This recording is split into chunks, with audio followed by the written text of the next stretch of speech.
This is WCN, the Whole Care Network. You talk, we listen. Content presented on the following podcast is for information purposes only. Views and opinions expressed during this podcast are solely those of the individuals involved and do not necessarily represent views of the Whole Care Network. Always consult your physician for medical and fitness advice, and always consult your attorney for legal advice. And thank you for listening to the Whole Care Network.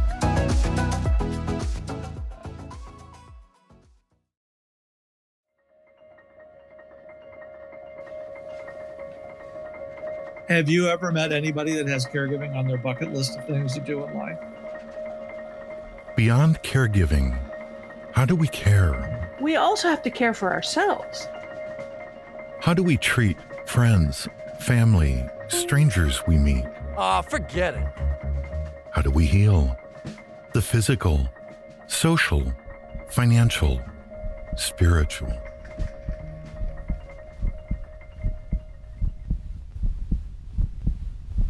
Hello.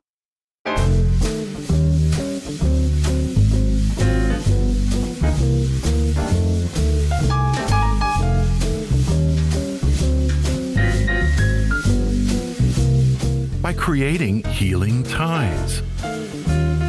Tying it all together like a bow tie. With your host, Christopher McClellan, the bow tie guy.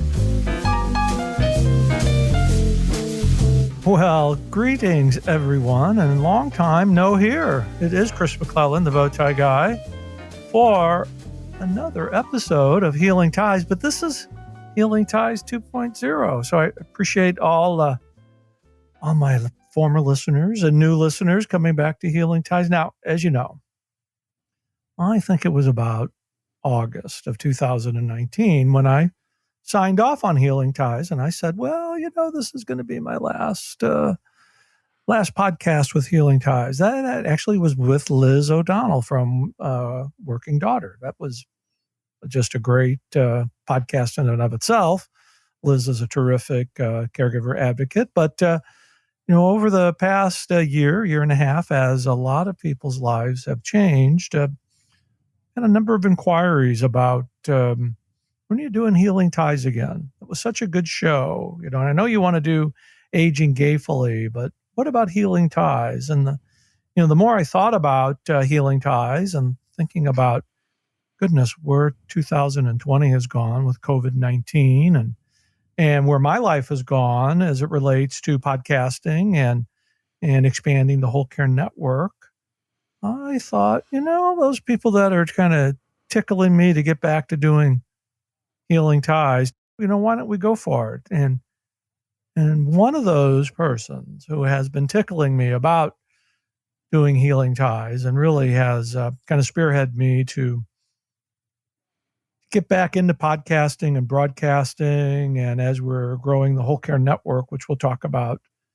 here in just a few moments, is my good friend of 30 some odd years, and now the executive producer and voice of the Whole Care Network, Bill Odman. Bill, welcome to Healing Ties. Hey, Chris, it's great to be here. Now, we just have to be fully disclosure here. Bill and I have known each other for over 30 some odd years.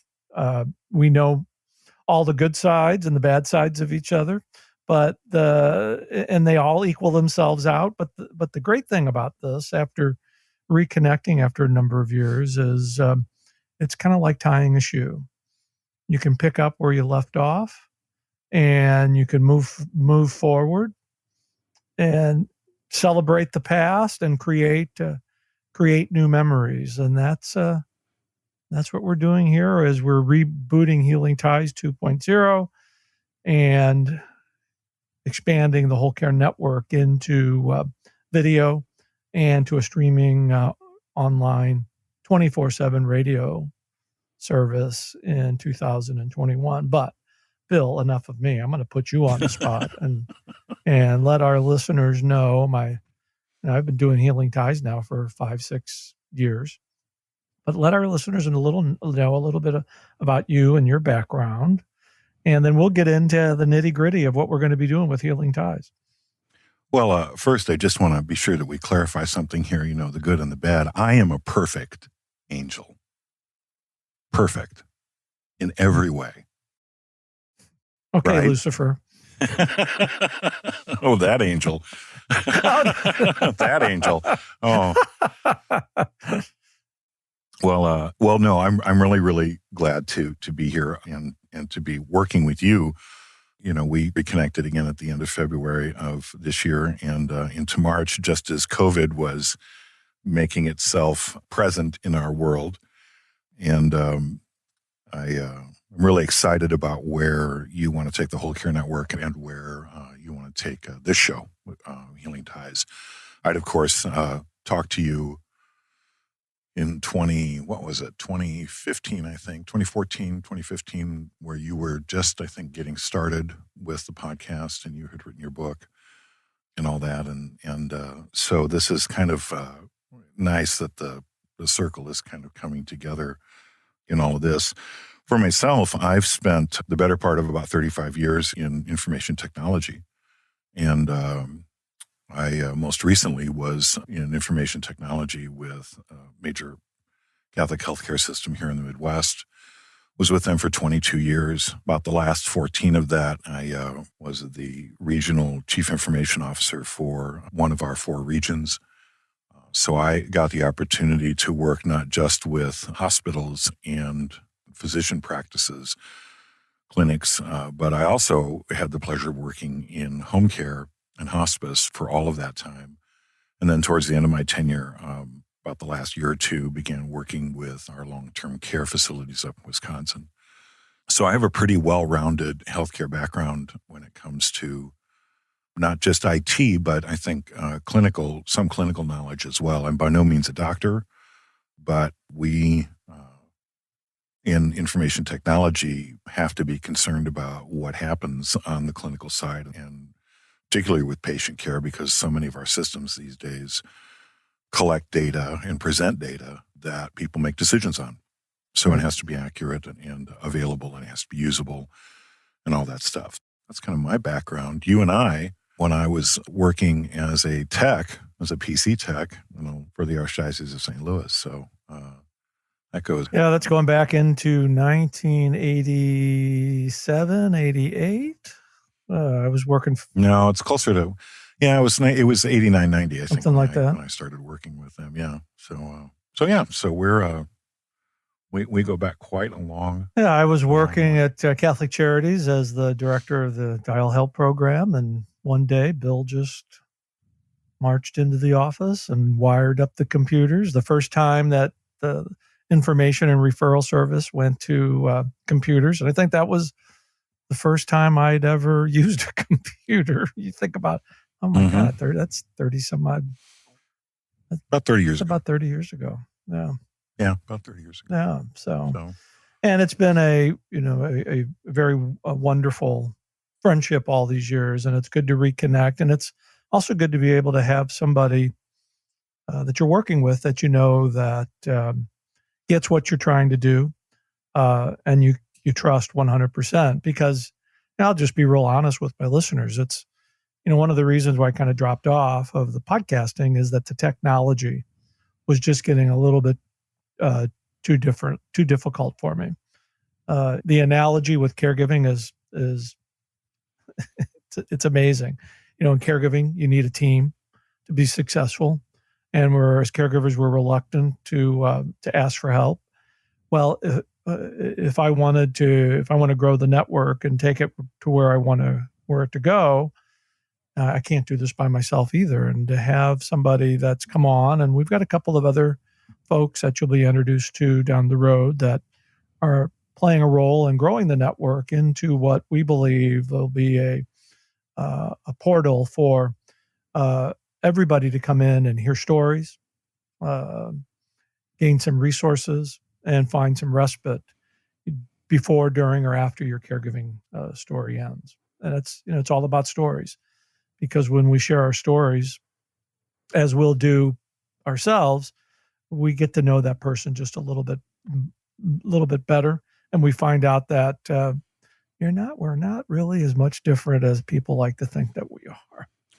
No, we get to identify with people's experiences. And I think that's what makes podcasting such a valuable tool for communicating on a whole plethora of topics. But, when we're talking about caregiving and the context we're moving into caring for one another, I think that our experiences we share our experiences so that hopefully people identify with what we're talking about. And we look for similarities and not differences. Exactly, because I think it's through the story sharing where we not only provide some helpful hints to people who are listening, it also provides a sense of, I don't know why the word relief is coming to my mind, but there is a little bit of relief when you're able to share your story, especially with a trusted friend. And I'm fully aware that not everybody is comfortable in sharing their story, and that's okay. But in your time, find that trusted friend that can be a good listener, because that's really one of the communication skills that that's gone unnoticed is good listeners. Yeah, particularly now. In a variety of public forums. In a variety of public forums. Let's kind of talk about, because you've helped structure what we're doing with, where we're going with Healing Ties. And I have to get used to saying Healing Ties 2.0, because it really is 2.0. We're going to be focusing on, caregiving is always going to be part of my life. Hard for me to believe that it's been more than 6 years since the little one has made his life transition. But what we're going to be focusing on moving forward with Healing Ties is really the caring for yourself and for others. And Bill, you really helped articulate this message in the opening that you so eloquently recorded for the new series. Well, yeah, it's, as you were talking about, towards the end of the original Healing Ties, and I don't know if it makes any difference if we refer to it as Healing Ties or Healing Ties 2.0, but in, the original series, you finished off by saying that you were looking to maybe do something different with, particularly around caregiving and talking about caregiving, that you had shared your story and talked to people about their stories around caring for sick and dying folks and the elderly and all of that. And, that certainly is when it comes to caregiving, that's something that many of us, if not the majority of us, are going to have to face at one point or another in our lives, with parents and spouses and children, even children. And it's an important thing, and it's an important thing to focus on and to talk about. But I think that too, I think you were looking for, and as we've talked more recently about all of this, really wanting to broaden caregiving, the concept of caregiving to really begin to focus on the self, right? Ourselves and what we're doing as we caregive. But then the other is in caring for each other. I think that the world today, and I don't want to blame everything on COVID, and I don't want to blame everything on politics. Seems though like with COVID and with politics, it's become a place where it feels a little bit less caring and concerned about others, right? It's evident in the rhetoric that you hear. It's evident, I think, some of the attitudes that you see with people that you just meet on the street. And, and again, COVID inspires us to be afraid. Right. And so I think that kind of getting back to this idea of kindness and how we care for each other, I think is a really, really important thing, particularly right now. It certainly is not to, diminish the idea of caregiving for those who need it, right, because of a medical circumstance or whatever. But just on the day to day, how are we treating each other every single day? How are we treating ourselves?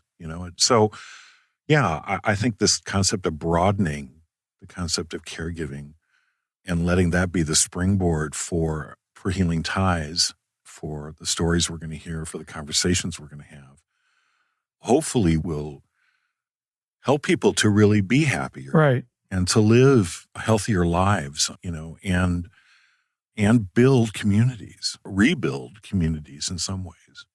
I think it's very timely that we're doing this and focusing it on really the whole person.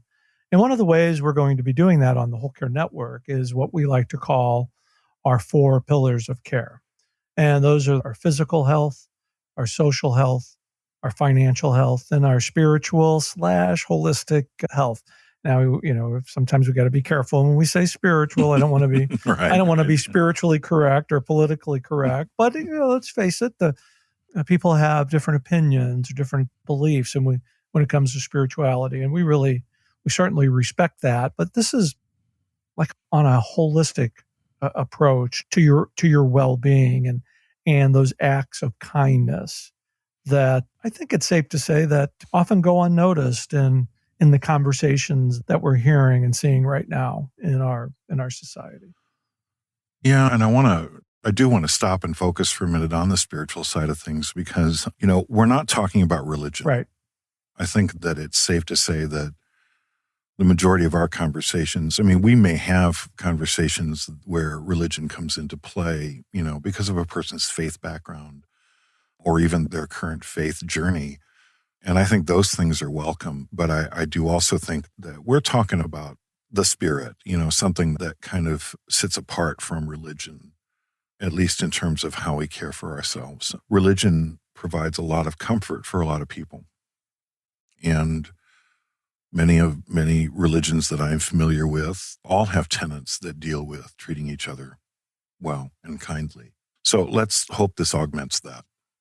And that is certainly our goal. And we're starting out our reboot of Healing Ties with our 30 and 30 podcast. And those are debuting with first episode here today with on November 1st, which is also, we're celebrating National Family Caregiving Month as well. And while we're talking during the National Family Caregiving Month, and we're speaking to a variety of folks that have touched caregiving in and of themselves, either by their words, actions, or deeds. We're going to be expanding Healing Ties into 2021 with some live YouTube shows, and what I'm really excited to be working with you on is the YouTube shows and our 24/7 streaming radio service that'll debut in 2021. Yeah, I think that's all going to be really cool. And the developments in technology around networking, I'm talking now about the type of networking that provides us with our cell service and with our Wi-Fi and all that kind of stuff, has improved so dramatically over the last 10 years that it enables us to do things like this that we probably couldn't have done before. It would have been a real challenge and a very expensive thing for us to do before. And it's interesting that in the midst of COVID, where we're social distancing and wearing masks and doing all that stuff, that the technology enables us to do what we're doing here, to have these conversations, to see each other while we're having these conversations, but to have those wherever we're at, whether I'm sitting here in St. Louis or you're sitting in Lake Worth, Florida, or wherever. It makes Or Barcelona. It just makes it, or Barcelona. Yeah. It makes it easier for us to really communicate, and I think to share these ideas with folks. So yeah, I'm really jazzed about where we're going. Yeah, I haven't been this excited about a project in a long time, and I think it's also everybody who's listened to me is aware of my story, and that story, in sickness and health, a couple's final journey, is. I still get comments about that story even after 6 years, and I'm very thankful for the Sun Sentinel for publishing that story, because I have a memory of Richard that not everybody gets to have when they're in their caregiving journey. My story is no different than anybody else's, other than it was publicized. And as we move forward with the network, and where I'm going with this and bringing on folks like yourself and Justin and Oscar, and I can name 5 other people too that want to be involved. But I think it's important for my listeners on the network to be self-revealing.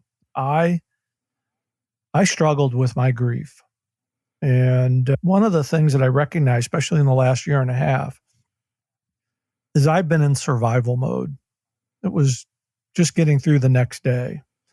And I didn't really recognize this until about a year and a half ago that, you know what, my life has really been devoid of a goal. It's been survival since Richard died, trying to find, we've lost the house, got to find a place to live, bounced around from job to job, got to find your comfort. And I think it was on a trip to Spain when I recognized that, I really have not had a goal since Richard had died because I was so focused on somebody else's care. I forgot to care about myself. Right. Yeah. And thinking about where my talents lie and where I'm happy in doing what I enjoy doing and where I want to go with the rest of my life. It's like, oh my God, I'm missing a goal. And now what's my goal? My goal is to grow the Whole Care Network into a viable resource for folks to do what we consider these quality shows, which you're a big part of, and to share in that information and referral background, which is where I got my start in social work. Right. It's sharing trusted resources and information, and we're doing that through stories, and we're doing that here on the Whole Care Network. And guests and conversations that we have. I mean, I think that it's I'm really excited just for the folks that we've already had, and coming with my background, the folks we've already recorded, we've already interviewed for this series. I am amazed at what I learn by listening to these folks. Right. Stuff that I, had no idea about, issues, for instance, in senior living or with ALS or other things that I have no clue about. Advocacy. It's amazing. Well, right. And it's just amazing for someone like me, who I'm a pretty well-rounded individual, I think, but it's very rich. Mm-hmm. It's very enriching. So I'm really, it's participating in this for me. I kind of left healthcare IT back early last year, thought about getting back into it, doing different things with it, but I've had a dream of doing voiceover work, which I've done. I've already completed a book, an audio book, and done some other projects. But, this project, working with you and doing the podcasting and kind of doing the production side of things, for me, that just is what makes it exciting to me. Isn't as much the technology, and I'm a gearhead from way back. Yes, you are. We've already talked through that. Yeah. It's not just the technology part of it. What I'm invested in here, really, really invested in, is in what we're doing in these conversations that we're having and listening to these stories and trying to figure out how we can help ourselves and help others make this a kinder place for us to live. Exactly. And all of that resonates so much with me. I have my own story. I have my own, which we can save for another time. But my life has seen a lot of changes over the last 7.5 years, stuff that I never dreamed would be possible. So, this to me is just an extension of all of that, if you will. And I, come from a faith-based background. I come from particularly not just with my education, but also being involved with Catholic healthcare. Mission-driven organizations have been really the backbone of both of our careers. Yeah, and this mission, this thing that we're doing here, I think it just dovetails beautifully off of what I have always believed and what I want to continue to believe and what I need to, in everyday life, I need to help improve for myself. And that, yeah. So let's set this up just a little bit with what's going to be transpiring especially over the next month. So we've mentioned 30 and 30 podcasts. So we'll be producing and publishing 30 podcasts in 30 days through November. Those podcasts will be available on the soft launch of our new Whole Care Network website. And I will encourage everybody to go out and take a look at the new website. Again, I want to emphasize this is a soft launch. So we're looking for some feedback from our listeners about the works of the site, how it looks. Are you able to find the resources easily, knowing that the full launch isn't coming to December? I will let everybody know that one of the differences of the new site is the way that you're going to search for content. And that's really going to be through our 4 pillars: our physical health, our social health, our financial health, and our spiritual health. All the content on the new site will be categorized in one or all 4 of those categories. And starting off, they'll be in podcast format. They'll also be in blog format, and they'll also be in video format. But it's kind of a new search item that we're using on the new website to make it easier for our listeners to find information and listen to their favorite show host. And I guess I'd be remiss if I didn't mention, Bill, the new mascot. I don't know. You think Bo is a mascot, or what do you? He's an animal. He's an animal. So when you no, I don't know that he's a mascot. I think he's our when you see the new representative. Yeah, when you see the new site, you'll see a caricature by the name of Bo, because Bo really ties everything together on the Whole Care Network. And Bo has a story, and Bo is like your favorite uncle.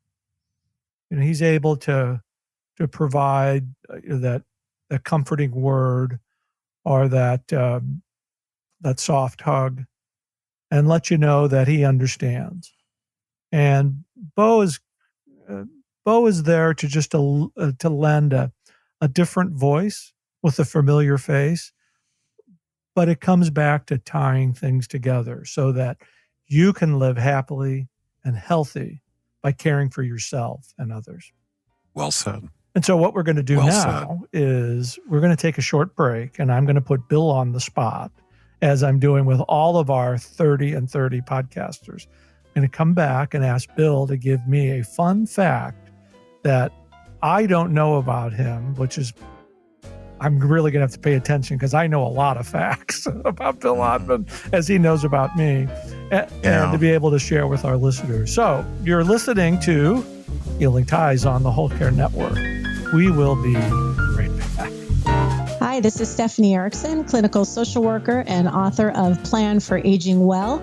Catch me on Healing Ties podcast. We had a very lively and interesting discussion, lots of laughs, and some little secret tips of what you can do to make your caregiving experience easier.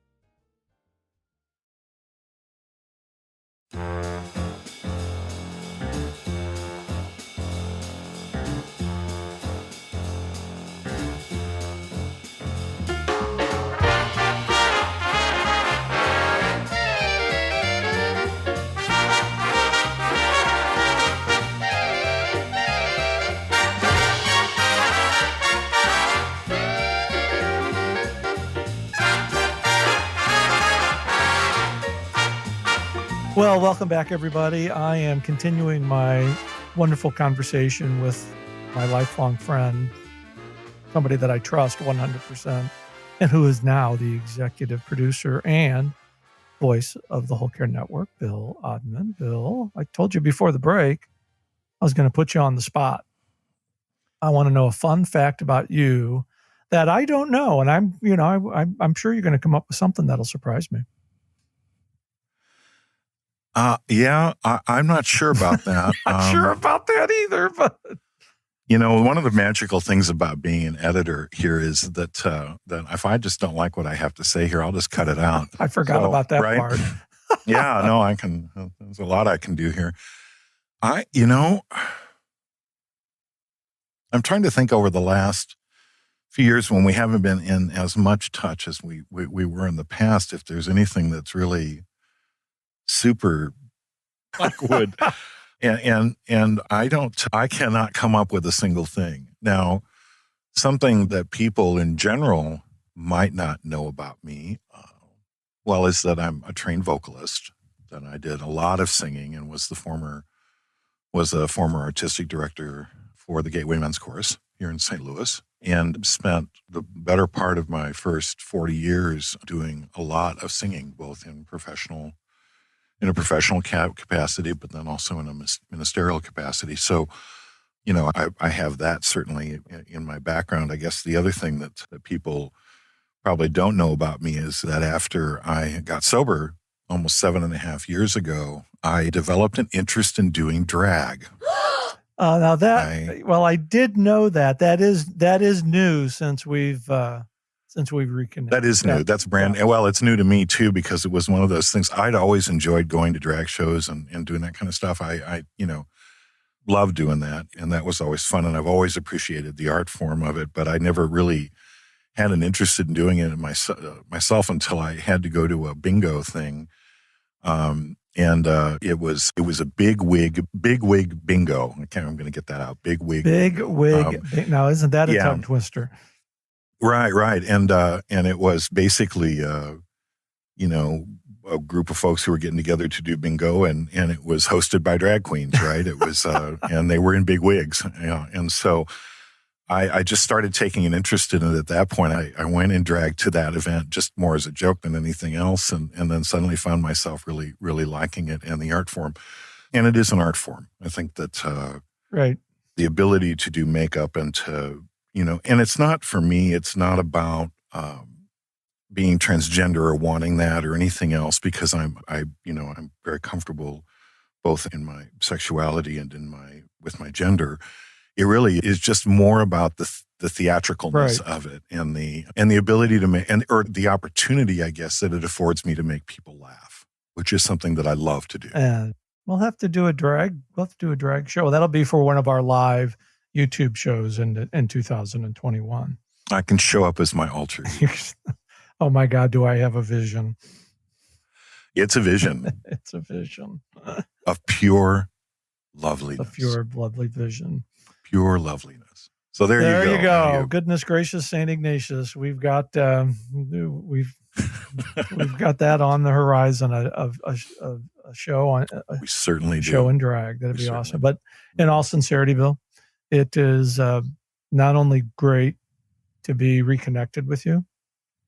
It's great to be working on something that is very meaningful. And it's also great to be working with somebody that I know that I trust and love 100%. So, and ditto on that one. And I think it's going to be an opportunity for us to have a lot of fun too, because I don't want to get trapped in the heaviness of all of this stuff, because the other part of all of this that is critical, I think, is humor. Right. And we got to keep it light. And that's why, that's kind of why we're doing these fun facts at the end of each podcast. Right. To kind of lighten it up, because it is, self-care and caring for somebody else. It is serious conversation, but there's some levity there, and goodness, do I have some stories about the little one and some levity in the middle of self-care, but that's for another. Oh, yeah. That's for another. I have some great stories about you. Yes, you do. Yes, you do. As a matter of fact, I have all sorts of material. And unfortunately, I don't have the edit button. So almost 30 years of it. And you know all the sisters and the brother too. So it's a growing library. It's a growing library. Well, on that case, Bill, I have to say, by the stories you share and the resources you provide and the comfort you bring by your words, actions, and deeds, you are certainly someone who is creating healing ties all around us. And I can't thank you enough for being a part of this. Chris, I wouldn't have it any other way. Seriously, wouldn't. Thanks, Bill. I'm so happy to be back with Healing Ties and growing the Whole Care Network. And as you know, I'm your host, Christopher McClellan, the Bowtie Guy. I've created a life to love after caregiving ends by sharing stories, resources, and being with awesome people like Bill Odman. Healing Ties is produced in the posh studios of Oddvox Productions in downtown St. Louis. And as a part, this is the only time I'm going to get to interrupt you in the middle of that. They are. The studios are posh. The studios are posh, and they velvet curtains and like, getting back to the theatrical. We just don't know what's behind the curtains. Right. That's why it's posh. That's right. Healing Ties is a part of the Whole Care Network. Check out our new website at thewholecarenetwork.com. You'll get a chance to meet Bo. We're looking forward to your feedback. And please subscribe to Healing Ties wherever you listen to your favorite podcast. We'll see you tomorrow and all November for another episode of Healing Ties. Thanks for listening. Bye for now.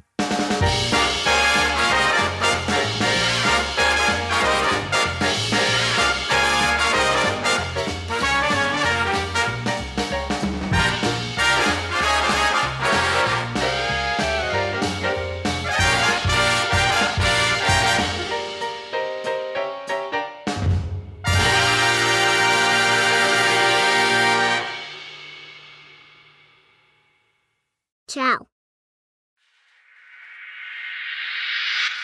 This is WCN, the Whole Care Network. You talk, we listen.